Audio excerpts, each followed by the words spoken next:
निलेश घायवळ याने एका व्यावसायिकाला धमकी दिली होती। पुण्यामध्ये येऊन तुमचं दुकान बंद पाडेल अशी धमकी देण्यात आली होती। अश्लील शिवीगाळ करत ही धमकी देण्यात आली होती। तर या संदर्भातली ऑडिओ क्लिप आता समोर आलेली आहे।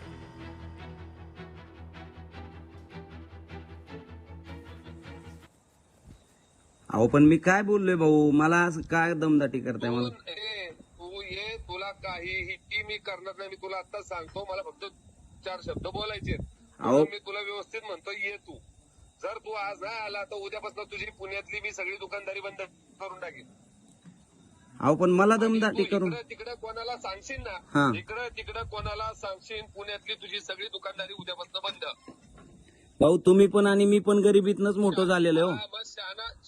शाना असशील तर ये ऑफिसला इकडे।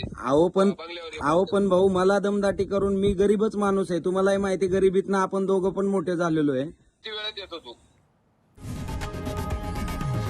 लोकशाही मराठी ऐका, पहा, जागरूक रहा।